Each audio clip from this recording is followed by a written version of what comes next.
Hey guys, Whitney here. Welcome to the Passive Investing Made Simple show. Again, I'm your host, Whitney Elkins-Hutten, Director of Investor Education here at passiveinvesting.com.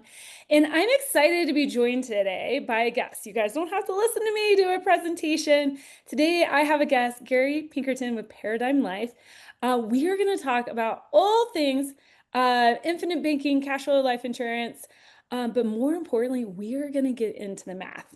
But before we do that, I want to bring in Gary. Gary, welcome to the show.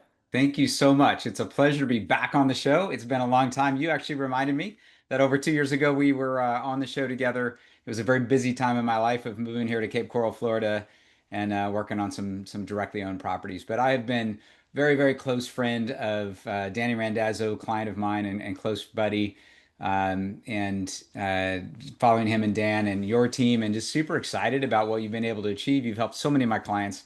Feels like I'm doing a reunion here. So thanks so much, Whitney. Well, my pleasure, my pleasure. Well, Gary, for people who don't know you and what Paradigm Life Insurance does, let's Hmm. start there. Who are you, Gary? How did you get in this space, and are you at today? So I am, as I mentioned, I'm down in Cape Coral, Florida. I grew up in the Midwest in Southern Illinois on a dairy farm in the 70s and early 80s. I'm 56 years old and lived through the stagflation era, the very high interest rates of the early 80s. And that taught me a lot about having hard assets, being able to protect real value, all the hard work that you've done, being a little bit fearful and making sure that you have a plan in place when inflation comes your way. And then I did 25 years as a unique W-2 employee position, operating and commanding nuclear submarines for the Navy. I went to the Naval Academy and then went right into the submarine force. And, timing is as timing will be. And I had command of my submarine, the USS Tucson in Pearl Harbor, Hawaii. I was deployed to Asia for 2.5 years. And it was right in the middle of the Great Recession. So I didn't even know the Great Recession was happening. What I found when I was done was that I lost half my family's wealth, having zero control or input into what happened with the money. I just felt like I was gambling. And so that threw me into finally getting back into the world of real estate. And I've been there ever since. And I employed this infinite banking approach to be more efficient at doing all that, as well as protecting my family from the loss of the income. And I went active in doing this and helping others find this same source, and have been doing real estate and infinite banking ever since. Awesome. Awesome. All right. Well, I'm so excited to kind of get into the ins and outs of this. But like anything, I like starting with the what. What are we talking about? So, Gary, let's start there. When we talk about infinite banking, what does Yeah. that mean and how does that differ from other types of life insurance policies that are out there? Yeah, absolutely. And it's okay to share screen. Yes, let's do it. And for those of you who have questions, please don't hang on to them. Drop them in the Q&A box. We will get through some of them in the course of the presentation today, but as you guys know, we always have our Ask Me Anything part of the show. We will be sure to clean up that Q&A box before we leave. So maybe the most detrimental thing that we as agents or people who represent these insurance policies and companies and our clients as an agent, maybe one of the worst things we do is label every marketing name we can think of to this process to try to give the idea, I guess, that ours is different than everybody else. So infinite banking was something Nelson Nash term he came up with in 2000, so 25 years ago. And he used the word infinite, as in the infinity symbol I'm showing on the screen, because of the idea that you can use your money in more place than one. And after you're done using a dollar and you put it back, you can go use it again, right? And you're using it very similar to a HELOC, right? So if you understand HELOC, you understand this concept. Simply the difference is that instead of your house being the equity for somebody to lend you money, it's the cash value in a life insurance policy. That's the difference. So you might ask, like, why wouldn't I just do the HELOC, right? Well, you could if the rates were exactly the same and you could guarantee access to that money. I don't know if any of the listeners have ever been denied access to their HELOC. If they haven't, it means they didn't try in March of 2020 because I guarantee you they'd have been declined there. So the idea is that the equity, the house, the money in the house can go up and down. It can be something where you can't turn it into cash because it's not quite as liquid. We all know real estate's not liquid, right? Not as liquid. And so from time to time, banks just don't lend on it. And so not having control over the money is the primary reason why people would desire to have more control over the cash. And then storing the money in a whole life insurance policy makes it safe, liquid, and guaranteed. It also means that it has tremendous Roth kind of tax benefits, meaning that it's after tax money contributed to the asset, that where you can access the growth and never pay tax on the growth for the rest of your life. And so it has higher and tax benefited returns than you can get in a savings account. So it's the place where first and foremost we put that foundational stuff, the emergency funds you have for your family, the reserves that you have for your businesses and your real property, and then money you're stacking up to get ready to go do the next investment. So more efficient place to play bank than your savings checking account, and something that you can control more than the equity that's in your house through a HELOC. Does that help? Yeah, it does. And, for the listeners here, we've been talking a lot about how do you build a fortress balance sheet? How do you invest in the different layers of the capital stack? We always started with the foundational layer, making sure you had those reserves. And if you guys go back to April timeframe when I was going through some examples, we did use cash value in a life insurance policy as one of those places that you could potentially store those reserves. So Gary, thank you for pointing that out. Awesome. Yeah. So let's I know we want to get into the case study and make the math for people, but let's talk about this, like what you got hierarchy of wealth. Like what do you got Yeah. here on the screen? You So this you is jumped very ahead of my consistent. So questions.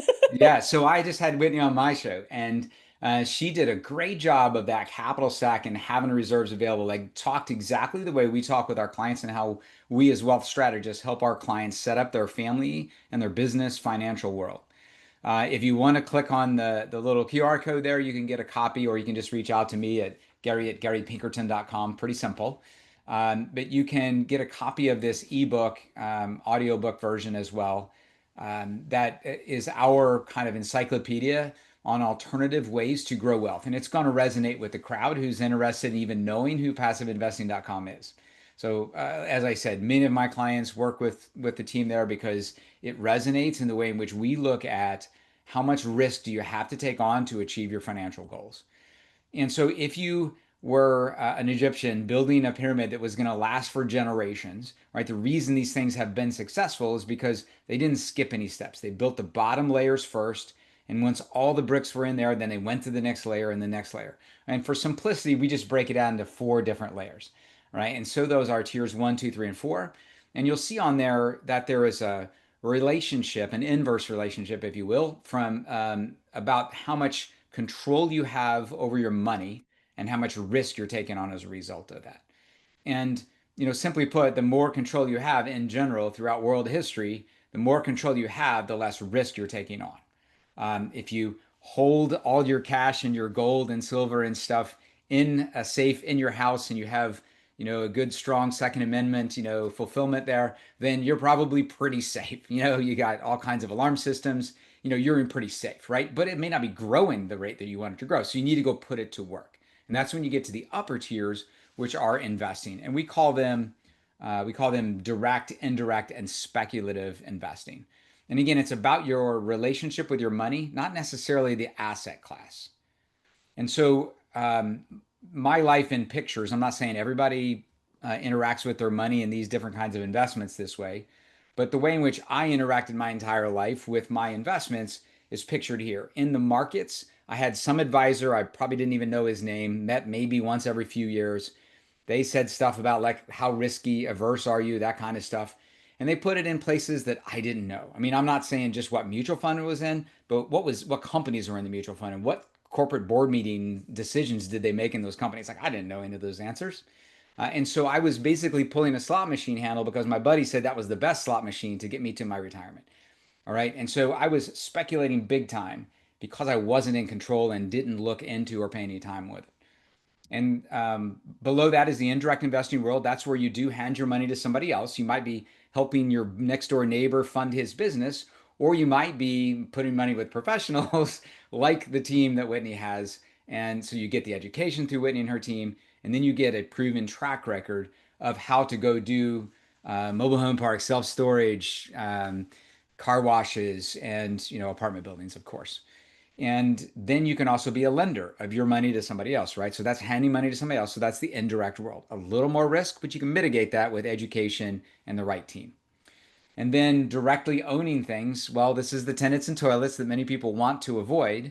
I've embraced it for sure. And, I know Whitney has in her past, and many of the listeners probably have as well, right? So we have our own businesses, the work we put in ourselves, all right? So that's the investing world. And my definition of investment is simply put my money at risk of losing it, mitigate that risk through education and experience, but I'm putting it at risk because I want to grow it faster. And then underneath that is savings. And so this whole life insurance or infinite banking thing is filling the role of where you used to save and grow cash, maybe in a checking account or a savings account, because it is safe, liquid, and guaranteed to always be there. Yes, the money in my house is on my balance sheet, but again, I may not be able to access it.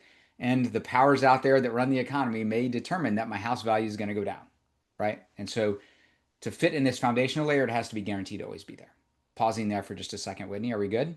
No, and I love that. And I love the fact that you brought up like March of 2020 when, if you had a HELOC, were you able to get at it? I remember telling all my coaching clients in February, pull your HELOC out. Yeah, right? That way, because you're not in a, if we do shutter the United States, which it was looking like we were heading that way, having come from public health, I understood the playbook. I was like, that money's not going to be there. It'll be Yeah, locked up. yeah. I hate being right sometimes. But well, anyway, okay. So Gary, want to make sure that we've covered all the basics, but I want to make sure we also get into math because Yeah, I think, one, how would we use this to start investing? And then I want to make sure we make some clear delineations on the numbers of using a HELOC versus using a cash flow life insurance policy. sure. Yeah. So first, one of the key things that we have to talk about when we're talking about how to use it for investment is understanding that, like a HELOC, and I said this at the beginning, but not everybody gets it the first time. You have two ways that you can access this money, just like your HELOC, or just like the equity in your house. You can sell your house and go live somewhere else. You've lost use of the asset, but you got the money, and then you have to pay tax on it when you do that, and in most cases, right?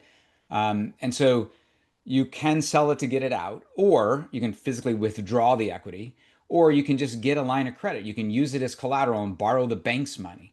And if you do it that way, you don't have to pay tax on the growth or the profits.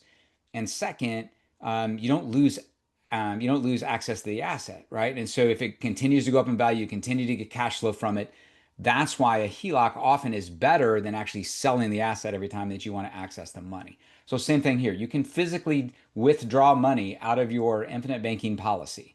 In Patrick's book, we call it this. And again, too many acronym soups, but it's the foundational piece that's serving as your bank, right? You And I can just want to physically pause withdraw right the money. there. For those people who are listening on podcasts, that's the wealth maximization account. Thank you. Thanks for that reminder. Yeah. And I will happily send a replay video of this. Again, just reach out to me at my podcast and I'll send you that replay. So, yes, so the wealth maximization account, infinite banking policy. Some people call it family banking, but it is your own family's tool, whole life insurance policy that you can store cash in very flexibly and access it from the very first month that it's there. All right. So instead of putting it in a high yield savings account, you could put it here. That's kind of the key thing. All right. And so you can physically withdraw it like you would out of the bank. But then again, like selling your house to get access to the equity, you've now lost the future growth. Well, my Ally high yield savings account does 4.5% or 4.1 or something. Yeah, it does. But when you take it out and put it in the investment, now it's earning zero, right? Because it's not there anymore. But with the policy, just like the equity in your house, you can get a loan, meaning you can borrow against it and use somebody else's money to put into the investment and have it cash flow capital returns, and then you do it over again, right? And so therefore your money continues to grow in the background just like your house does while you borrow and repay the money to somebody else. You can find plenty of people on TikTok and YouTube that will say you're paying the interest to yourself. Well, you're not. You're not on that HELOC either, right? Like when you borrow against a HELOC, you borrowed the bank's money, you're paying interest and principal back to the bank. Very flexible, but the reason you're not paying the interest back to yourself on the policy is because your policy continues to earn in the background because it didn't come out, So it's just like the equity in your house. If you think about those two, they're very, very similar. So that's how you access it. You can withdraw the money. Almost no one does that at young ages like this when we're in growth mode. They are borrowing against it so they can get it to earn tax free inside the policy and then go and earn in an investment as well. So we want to jump into the math. Yeah, let's do it. So let me, okay. So here is an example similar, not exactly. So this is an example of my first rental property. And so what I was trying to figure out is should I use $50,000 cash that's sitting in my bank account to put in as a down payment on my fourplex in San Antonio, Texas? And this was 2011, and the interest rates at the time were roughly 6%. Right? They're a little lower than that. They're about 5.3, something like that now. But you will always be able to find that you can borrow, you can earn and borrow at basically the same rates. They may be 0.5% off or something, but they're basically the same. And so the question I was wrestling with is, hey, I have this new life insurance policy.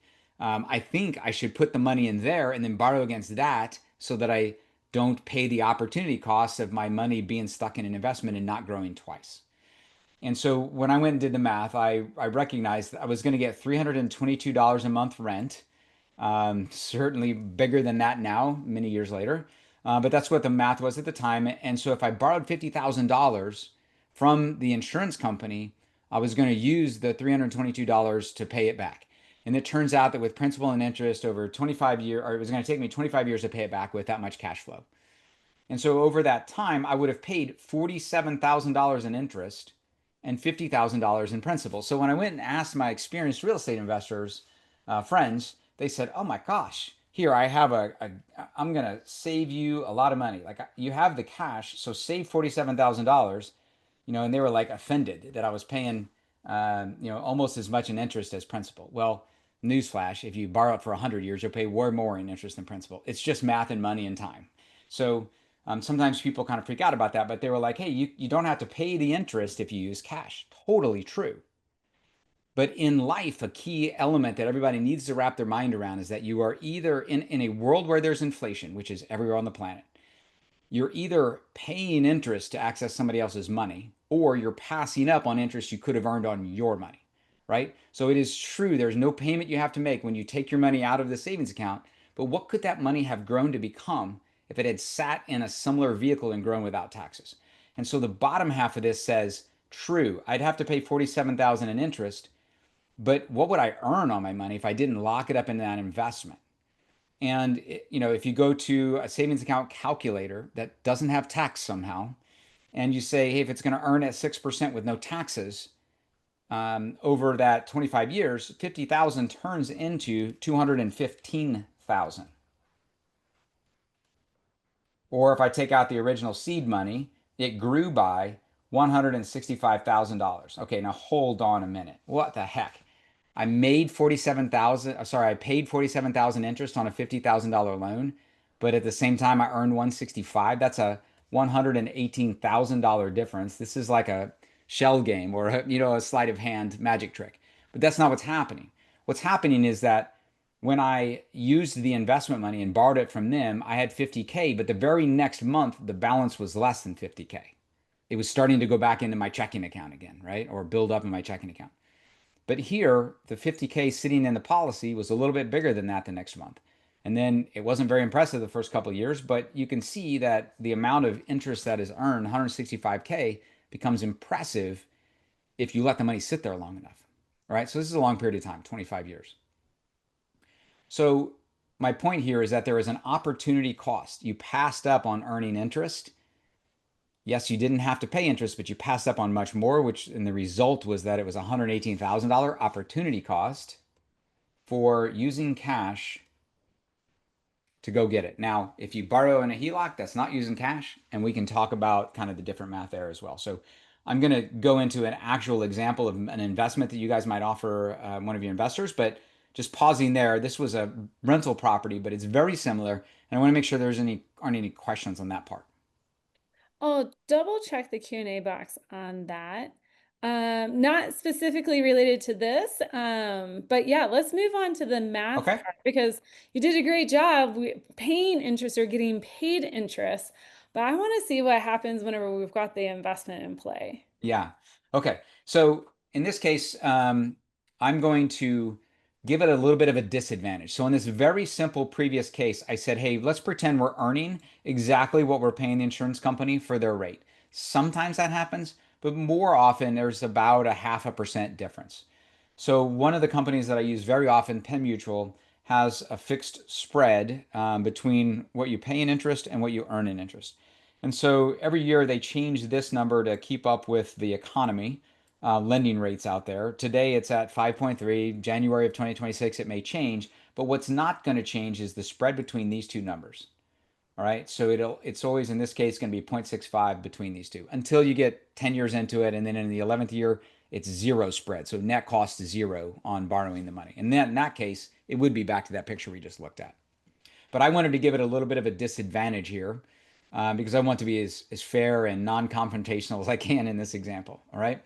I also, oops, I didn't mean to leave that. So I also assumed that in the earnings account, we'll call it a savings account, I gave it credit for a 3% earnings rate, which is pretty high today. And then after paying some taxes, I said, all right, let's call it 2% if you're in a normal kind of US tax rate. Okay. So you're earning 2% on the 50K sitting in the savings account. And then the question is, do we want to go invest in a debt fund, a promissory note, equity deal? Let's just assume we invest in one of those. What we invest in, actually, the math is going to be identical on this side of things, the cost of money kind of thing. The return may be different, and I can plug that in at the end if you'd actually want to see that. All right, so we Do have we two get to choices. choose? Is this like choose our own adventure right now? It is, yeah. I need you to help me write the rest of the book by telling me how the adventure goes. Okay, I'm not quite okay. that plugged in on the rates, but that's Yeah. okay. It'll work out. All right. So if you are the savings checking account kind of direct investor, then you're taking dollars out of your checking account and you're removing it from this environment where it was growing with some tax down into an investment, and it's going to earn down here that 6% to 10%, whatever the opportunity is. Now, the equity fund has a questionable earning, right? Because it's some amount plus. It's got a preferred return plus the equity. So, but I think you'd agree that regardless of whether we use cash or we borrow against the policy, the return down there is the same. It's the same 50K when passiveinvesting.com gets my money, it came out of my checking account and they don't know how it got into my checking account. So it might have been a HELOC against my house, it might have been a loan against my life insurance policy, it might have just been cash that I was storing in there, right? Yep. So the question is just where's the best place to go get the cash? And the only two places I'm looking at right now are a savings or checking account, a typical conventional bank, or a life insurance policy. So again, I'm trying to give it a little bit of a disadvantage on the policy side because I'm saying that we're going to borrow from the insurance company at 5.3, but only earn in the tax-free internal environment. I'm only earning 4.65 inside the policy. All right. And so my 50K becomes collateral. I borrow against it, send the money down into the investment, and the investment does what it does. Now, most of you probably are not investing nonstop for 25 years into these investments, but I wanted to show 25 years because it's consistent with my previous rental property example. Shorter periods of time will do the same thing. It's just it's just a smaller gap maybe between the two. Okay, so the person who used the checking account now has his money in what I call investment jail, which means you're passing up on the interest that he could have earned. And then the person, and so we're going to make payments of $322 a month for those 25 years or 300 months, right? Okay, so we got that going on. And then the person on the right-hand side who used the policy, well, they're not actually putting the money back into their policy. They're simply using it to pay back the loan. And over that period of time, then we go for 300 months, right? So let's just fast forward, right? So $322 a month, consistently every month, payment back. Okay, so the two little calculators are just future value calculators or financial calculators. And so that might be a little hard to see. It certainly is when you're on the podcast. But what I'll play out is that I'm trying to calculate for the person who used their checking account, their savings account, how did they do? Well, they had an empty savings account. and they started building $322 a month into that net of taxes 2% a year growing account, right? And so for 300 months, growing those monthly payments at 2%, they turn into $125,200. So what I'm saying is that that person has the 50,000 principal that they put into the investment that's still there, let's say, and they have some growth on that. Now, is there growth? Yeah, because I don't think that my $322 a month was the right payment that we would actually be receiving from that specific investment. So there's a little extra cash, right? So I'm just trying to make apples to apples on both sides. So there's the 50K, there's the growth on that that they haven't received, perhaps. The equity deal, there'd probably be quite a bit of growth over 25 years. Um, and then they have the money that they have collected in their cash flow, and it's back in their savings vehicle, savings account, right? On the other hand, on the other side, again, they didn't pay anything back into their policy. They simply paid the loan off over that period of time. So the 50K now that's in the investment is theirs because they've paid off the loan and they have the same growth the other guy did. So from the investment side, there's no difference. We talked about that. But up in there, where they got the capital from, let's see how we did up there. So 125,200 on the refilled my savings account or repaid my savings account version. And then on the repay in my policy, that was no payments went in, but instead the original 50K was still there, just like in your HELOC. The equity in your house is still there. So the 50K grew at 5.25 in today's numbers with no tax, and it did that for 300 months. And so it turns into 185,241 versus the 125 on the high yield savings vehicle. Okay. I do have a quick question on Uh-huh. because you used on the future value calculator 5.25, but we said that in the loan or in the policy it was 4.65. Help me understand where we got the difference. Ah. Guys, I know if you're watching the video, we got really dark here fast. Oh man. You got dark because I Weather, confused you? Or weather's moving in. oh, all right. That's a great question because I think I made a mistake. So let me fix the calculator. So the 5.25 is the actual policy performance in the background, but you're absolutely right. The dollars that are pledged as collateral, that 50K, would be offset at the 4.65 in this example. So thank you Okay. for that. So great catch. Let me put that one back up. And okay, so I'm changing it now to 4.65. Okay, so it's 159. Let me carry the new one down here. Guys, you get to see the sausage being made. All right, so 159,537.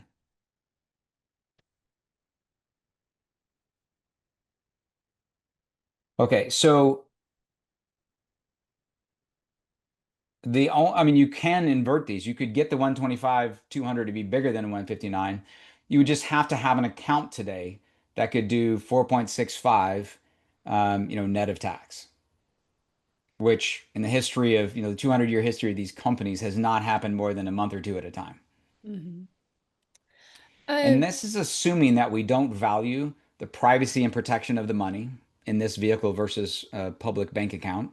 mhm. And we also don't value at all the $2 million of life insurance death benefit that's in place for the protection of the family. Now, did we pick the 25-year time span to overcome because I know having opened up a couple of policies myself, the Yeah. first couple of years it's not earning 4.65.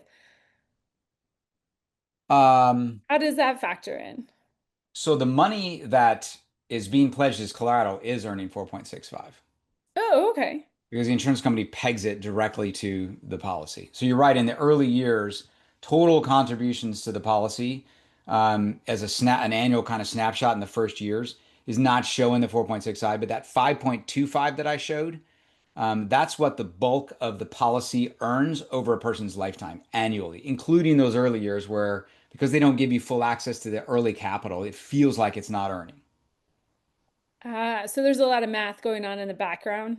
Yeah. So if you're in you're on your swing on the front porch talking to your grandchild, And they're like, Grandma, how did that life insurance, family banking, infinite banking thing, how did that turn out? And you're like, well, it's got this much money. Wow, that's a lot of money. What would I have to do at Chase Bank to achieve that? You'd have to do 5.25 with no taxes every year from the very beginning when I started it. If you look at it at the 10-year point with your kid on your knee, that's a little different. That's a smaller return because, again, they haven't given you full access to everything yet. It's got startup costs it's still overcoming. Okay.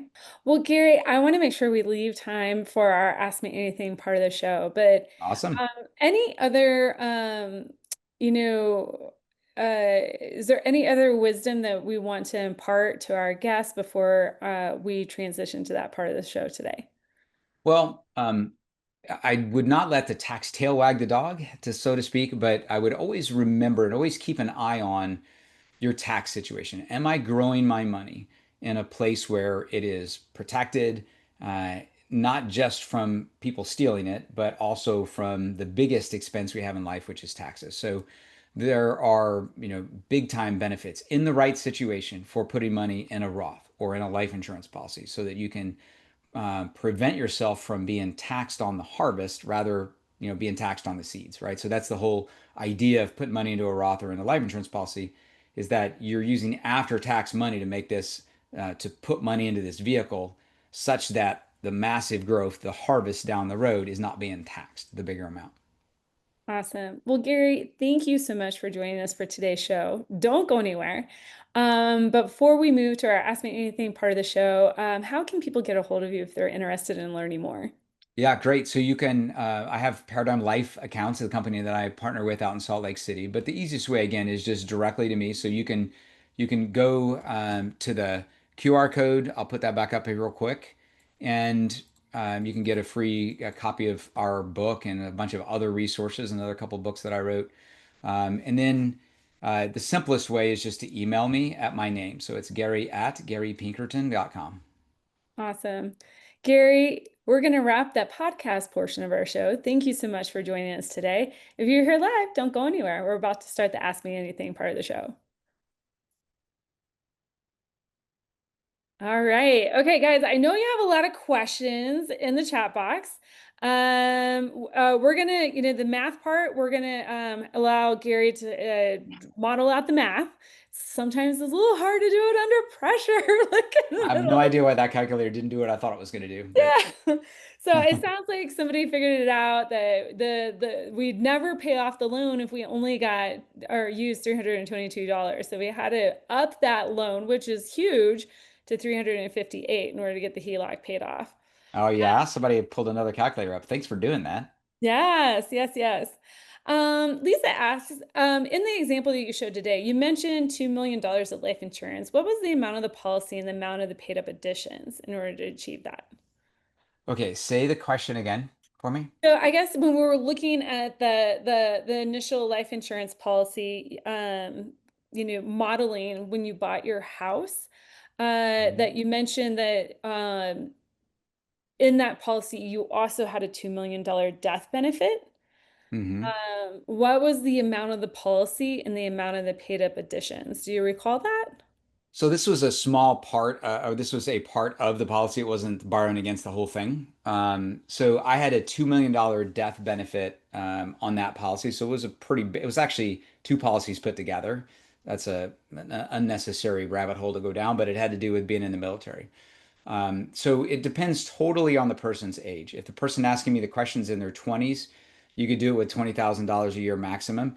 You should think of the minimum and the minimum being about 15% of the maximum. So let me scroll down a couple pages. And for those who are able to see it, is everybody that remains, are they're seeing it on live? Yep, They're and seeing the we're screen? still recording too, Okay, but cool. we just lopped this off for the podcast portion of the show. Got you. Okay. So essentially, when you build one of these policies, you start with whole life insurance, and that has a consistent required kind of annual contribution to it. And we want to make that as small as we can, not because it's wasteful or cost of insurance like term or something. All the money you're putting into this ordinary whole life picture on the left-hand side, the part that I generally am drawing in blue, that portion ends up being a smaller portion than what it shows on the left side. Because over here, this is the part that's very limited access in the first couple of years. That's why it feels like I have a negative return at the very beginning, because they're Mhm. not giving you access to some of that base. And then it's also a required consistent contribution. So same amount all the time. So generally, this, when we finish design, has three features on it, and the minimum is somewhere in the 12 to 15% of the total. The base part is somewhere in that range. Okay, so then what would the contributions be? So if the person's in their, let's call them 30 years old, they're probably contributing for $2 million of death benefit. Maybe they're doing a policy that has 20K a year maximum and 6K a year minimum, something like that. I was in my 40s. And so again, I did a little bit bigger policy. So I think combined together, they were 100K max and about 20K minimum is the policy that I put in place, annual contribution. I was moving money from market accounts over, so a little bit higher fund rate in the early years. So 100K max, 20K minimum. I had put like 40 total in. There was room for 60 more, and I had 50 sitting in savings and checking. So the question was, should I move it over and access it for the policy or not? Now, it's important to understand in that scenario, if it was month one of your policy and you put the whole 100 in, yes, you could access 50. You could access probably 80, but you could not access the full 100. And again, it goes back to the base portion to overcome the startup costs for the insurance company's purpose. They will limit access to about 20% in year one, a little less in year two. By year five, you have access to more than you've contributed. And Whitney, that's probably consistent with what you've experienced. Awesome. Let's see here. A couple different questions. I think there was a question that came in earlier. What are the current policies paying in interest? My current policy is only about 2%, but when I borrow, it's 7, a big difference between what I pay and what I earn. Yeah, I would love to take a look at that policy for you. I think what might be happening is that you get an annual statement that shows a dividend, and we often just think that they write what the dividend is, and we look at what our cash value is. Let's say that my dividend was $2,000 and my cash value is $100,000, and that looks like 2%, right?